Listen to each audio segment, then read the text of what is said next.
Bye. Hello, this is George. And Bonnie. Mwah. And this is Adonai Sanctuary of Truth Classroom. As soon as it quits blinking, I'll start talking. I think it's good. Okay. Exodus. No, the paper. The paper. There you go. Exodus 2, verse 1. My sweetie's going to read that. A man from the family of Levi took a woman also descended from Levi as his wife. The man's name was Amram. A-M-R-A-M. And the woman's name was Yocheved. Y-O-K-H-E-V-E-D. Yocheved. At least that's what it sounds like to me. Works for me, dear. Both from the tribe of Levi. Now my sweetie's going to skip ahead a little bit and read Exodus 6, verse 20.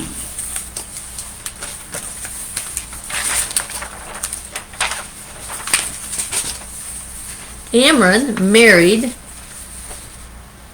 Yocheved, however you said it, his father's sister, and she bore him Aaron and Moses. Amram lived to be 137 years old. By that writing, Amram, Aaron and Moses' father, had married what would have been their aunt. Mm-hmm. His dad's sister. And we think we've got things goofed up here. Now my sweetie's going to read 2:2. Exodus 2:2. When she conceived and had a son, upon seeing what a fine child he was, she hid him for 3 months. Well, there's some interesting stuff in this reading. Yeah, very. They felt like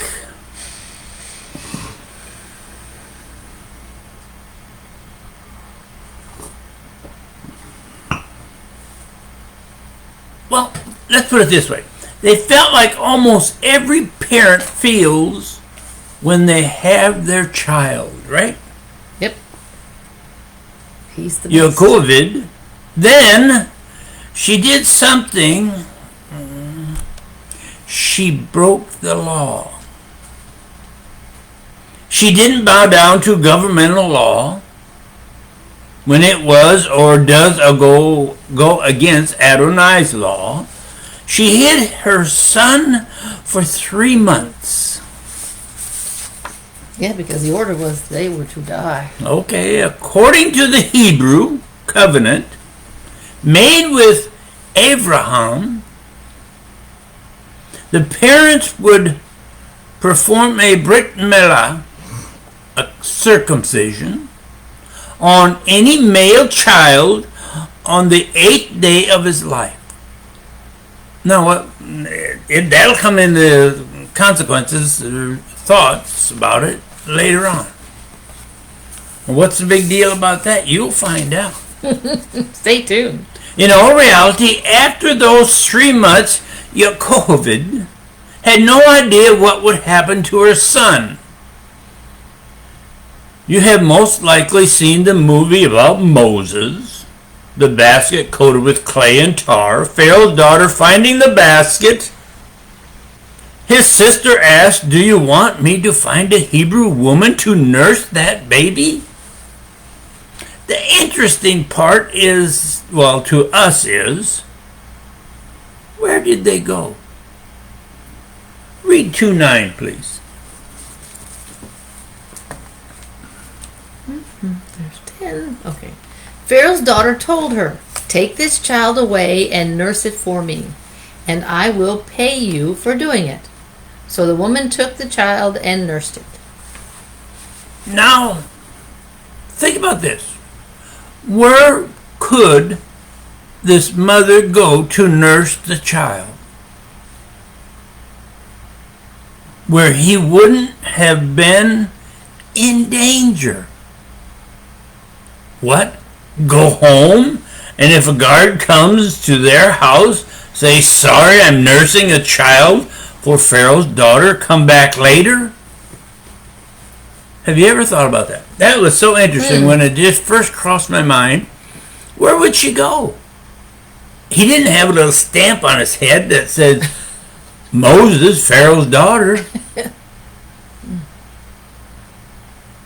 Did she go to the palace or wherever Pharaoh's daughter's place of life was, living?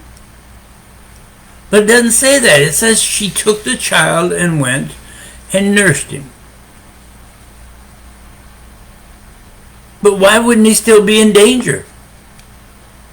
See, we just read he was circumcised on the 8th day. That's what their custom was. So they would have known he was a Hebrew baby. Those just are a few of the questions. Now almost every explanation states she trusted Adonai to do the right thing. Our statement would be, isn't that what most mothers should do? Then knowing, or you might say, waiting, wanting an easier life for her son, she gave him away. She gave him back to Pharaoh's daughter. 2:10, please. Then, when the child had grown some, she brought him to Pharaoh's daughter, and she began to raise him as her son. So she called him Moshe, or pulled out, explaining, because I pulled him out of the water. Growing to how much?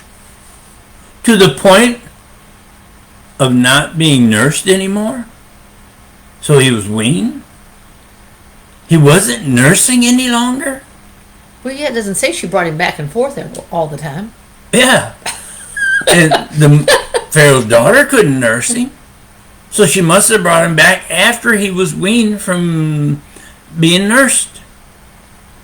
And my question was, so what age do you think he was brought back? It gets a little bit more interesting later on. I thought that was pretty interesting. Pharaoh's daughter named him Moshe, or Moses, which means pulled out. And that is what she did. Pulled him out of the water, so that's why she named him that. Now my sweetie's going to read 2:11. One day, when Moses was a grown man, he went out to visit his kinsmen, and he watched them struggling at forced labor. He saw an Egyptian strike a Hebrew, one of his kinsmen. When Moses was a grown man. Interesting. Now read Acts 7:20 through 23. It's Stephen's speech. 7. To the Sanhedrin. 20 through 23. Mm-hmm. It was then that Moses was born, and he was beautiful in God's sight. For 3 months he was reared at his father's house. And when he was put out of his home, Pharaoh's daughter took him and brought him up as her son. So Moses was trained in all the wisdom of the Egyptians, and became both a powerful speaker and a man of action. But when he was 40 years old, the thought came to him to visit his brothers, the people of Israel. Oh, wait a minute. Read that one part about what he learned is a powerful.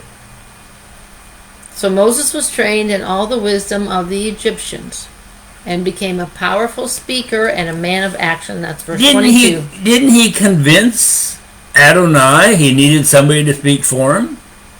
Yet in Stephen's speech to the Sanhedrin, he says he grew and became a powerful speaker. That's what it says. Interesting. He had to have Aaron with him to be you his ever see that before? I never have. He had to have Aaron to be his mouthpiece. Anyway, He was supposed to stutter. Stephen's speech to the Sanhedrin, Moses is said to be 40. He went out to see his brother Israelites. And with the reading of 2:11, it seems that Moses knew he was a Hebrew. Oh, I got that from 11 too. It even states Moses watched his kinsmen struggling with forced labor. Mm-hmm. Then it says he saw an Egyptian mistreating one of his kinsmen, a Hebrew. He knew he was a Hebrew. Yet at that time in his life, maybe he didn't want to admit it or get involved with them, those Hebrews, those nomads. Read 2:12, please. He looked this way and that, and when he saw that no one was around, he killed the Egyptian and hid his body in the sand. Now that's interesting. One big pile of sand. That's interesting. Have you ever thought about that one? That's kind of, well, let me put it this way. If he was raised as a prince of Egypt, why would the ruling class worry about the killing of anyone? It never states what you see in the movies. Being sent away by Pharaoh. No, Moses. Well, read 2:15, please. When Pharaoh heard of it, he tried to have Moses put to death. But Moses fled from Pharaoh to live in the land of Midian. One day, as he was sitting by a well, Pharaoh tried to put Moses to death for killing a simple Egyptian. He was royalty. He was a prince. But was Pharaoh really looking at him as that, like the movies portray? Doesn't seem like he was. Pharaoh tried to have him put to death. Moses fled to the east, approximately 250 to 300 miles to a place called Midian. Now read 2:16, please. the 7 daughters of the priest of Midian came to draw water. They had filled their troughs with water to water their father's sheep. It seems as Moses was sitting by a well, the 7 daughters of Reuel came by, drew water to water their sheep. Then some bullies came by. 2:17, please. Bullies came by. That's cute. When the shepherds came and tried to drive them away, but Moses got up and defended them. Then he watered their sheep. Moses defended their honor. And he even refilled the troughs so the ladies could water their sheep. We wonder, by our studying, we wondered, did the bullies do that every day? Now, you might say, well, what are you talking about? How do you know that? Well, it seems that their father, Reuel, was kind of caught off guard. Read 2:18 and 19, please. When they came to Reuel, their father, he said, "How come you're back so soon today?" They answered, "An Egyptian rescued us from the shepherds. More than that, he drew water for us and watered the sheep." Now see why I asked, did they do it every day? Because their dad says, you came back awful early. They said, an Egyptian. Okay. Now he's an Egyptian. An Egyptian. He dressed, looked, maybe acted like an Egyptian. See, they stated, an Egyptian rescued us. Even though he was raised by Pharaoh's daughter, it seems he knew the truth. He was a Hebrew. Read 2:11 again, please. One day when Moses was a grown man, he went out to visit his kinsmen, and he watched them struggling at forced labor. He saw an Egyptian strike a Hebrew, one of his kinsmen. So he looked, acted, and dressed like an Egyptian. But by the scripture, the 2:11, Moses saw his own people being mistreated. So what? He killed someone. He was a prince. If he thought he was an Egyptian, a prince, why would he run? Interesting thought. Yeah, why would he run? Even though his daughter raised him, Pharaoh must have known Moses was a Hebrew. Now how can we make a statement like that? Exodus 2:5, please. The daughter of Pharaoh came down to bathe in the river while her maids in attendance walked along the riverside. Spotting the basket among the reeds, she sent her slave girl to get it. The movies have made us feel that Moses didn't know that her father, the Pharaoh, didn't know. Think about this. Her father never saw her pregnant, yet she produced a child that was not being nursed.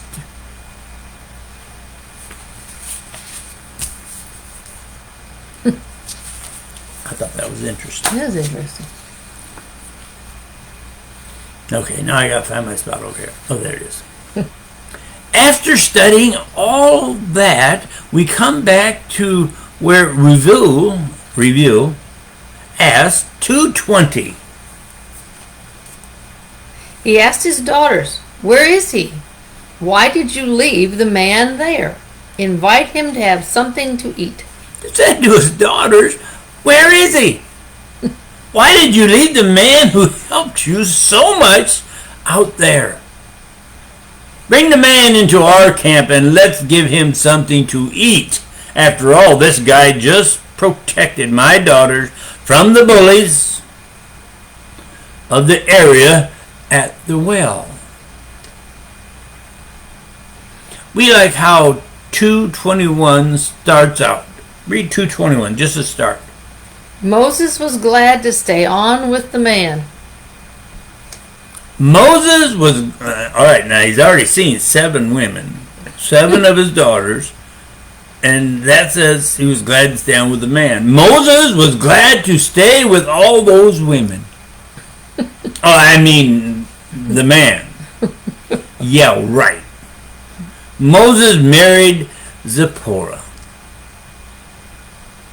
Here is this foreigner living comfortably, tending the sheep for his father-in-law, and it seems enjoying life again. Not like his relatives back in Egypt, but Adonai saw those Hebrews and heard their cry for help and deliverance. Read 2:23 through 25, please. Sometime during those many years, the king of Egypt died, but the people of Israel still groaned under the yoke of slavery, and they cried out, and their cry for rescue from slavery came up to God. God heard their groaning, and God remembered his covenant with Abraham, Isaac, and Jacob. God saw the people of Israel, and God acknowledged them. Pharaoh died, or the king died. Another took his place, and the people of Israel still were slaves. Adonai remembered the covenant with his people, saw Israel in slavery, and now Adonai was going to acknowledge them by sending a special person to help them, even though Moses had no idea whatsoever. He was happy doing what he was doing. Yeah. He had no idea it would be him. Why, Moses seemed happy enough being a shepherd, going from Egyptian prince to the life of a nomad. Going, you might say, going from having everything handed to him as a son of an Egyptian prince to now having to do everything himself. You might say like, who's that other guy? Oh yeah. You might say like Joseph. He seemed to just adjust to the situation at the time. And life went on. That is until the sheep got fed near the mountain called Horeb. Read 3:1, please. Now Moses was tending the sheep of Jethro, his father-in-law, the priest of Midian. Leading the flock to the far side of the desert, he came to the mountain of God, to Horeb. The prince of Midian had Moses as a son-in-law. And now his father-in-law was called Jethro. Isn't that what he was called in 18? Read 17 and 18 again, please, honey. When the shepherds came and tried to drive them away, but Moses got up and defended them. Then he watered their sheep. When they came to Revel, their father, he said, "How come you're back so soon today?" By that writing, it seems their father's name was Reuel, but known as the prince of Midian as, well, read 3:1. Now Moses was tending the sheep of Jethro, his father-in-law, the priest of Midian. Jethro. Here's an idea. Could it have been when addressing his father, this father of his wife, as their father, he would be called Reuel. But when addressing him as the prince of Midian, his title name would be Jethro. Most informational sections simply state he was also called either one. But I thought that kind of interesting. If you stop and think about it, when he's addressing his father-in-law with his wife, would he be called Reuel? But when he was in his position of priest, as dressing him as priest of Midian, he would be called priest Jethro. Interesting. I can't find that anywhere, but that sure makes a lot of sense to me. If it doesn't, that's okay. Okay. Here we go. We're looking at him being at Mount Moreb. Or Moreb. Horeb. Excuse me, sorry. Moses came to this mountain and saw something that must have made no sense whatsoever. Read 3:2, please. The angel of Adonai appeared to him in a flame blazing from the middle of a bush. He looked and saw that although the bush was flaming with fire, yet the bush was not burned up. A huge fire that burned nothing up. Now the bush was on fire like a torch, leading Moses to who? You might say to Adonai. Now something we found kind of interesting. Like this other stuff wasn't, but it's kind of interesting. Read 3:1 again, please. Now Moses was tending the sheep of Jethro, his father-in-law, the priest of Midian, leading the flock to the far side of the desert. He came to the mountain of God, to Horeb. It says leading the flock to the far side of the desert. Which desert? There is the eastern desert north of Midian. Then we have the desert of Paran in the eastern part of Sinai. And you have the desert of Sin in the southwestern part of Sinai. Now, what's so interesting about that? Oh, yeah. The desert of Sinai is south of Mount Horeb.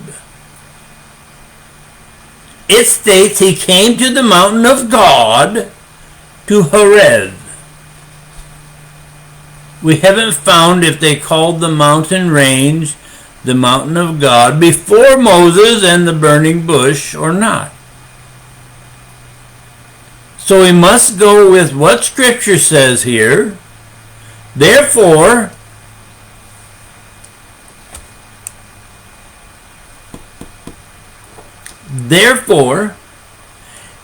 as we study the map of that time period, we see Moses taking the sheep from Midian around the Red Sea down the mountain range, which would be between 160 and 200 miles from Midian, to feed the sheep. That's the distance from Mount Moreb or Mount Moreb to Midian. That's a long way to drive the sheep just to get them some. So was he led there? Was it just something that was better land by that mountain? What an interesting thought. And my writing here says, that's a good place to stop. Next week we'll pick up. We left off. From the burning bush. From the burning bush. Interesting. Extremely. I thought so. Extremely interesting. But if you think back, Moses, they say, was a stutterer. But like my sweetie read in Acts 7:22, trained in all wisdom of the Egyptians, became both a powerful speaker and a man of action. Yet Aaron was his mouthpiece. Strange, huh? Kind of interesting. Never saw that. And what's interesting is that how many people have thought about that? How many preachers have told you that? My brother over there across the table, George, he just said either okay or zero. Zero. So, kind of short tonight. It's all right. Kind of powerful, I thought. Yeah. Kind of Lots interesting of to find the stuff that Adonai wants us to find, which we've read probably 20 times in our life, but never saw that stuff. What was that? So I hope you come back next week. Something really big next week. George got a whole bunch of stuff underlined. He's got to show. Really important. So. Yep. Hope you enjoyed it. Hope you understood it. Hope you saw stuff you never saw before. And tell other people to check it out. Like and share it. Hey. And if you don't have Facebook, know somebody does it, we have a YouTube channel. George Nelson Live Facebook is the easiest way to get to it. And you'll see all the videos that we have done. So, until next week. Yep. God bless. Have an awesome week, guys. Bye. I had to find I moved the mouse and then I couldn't find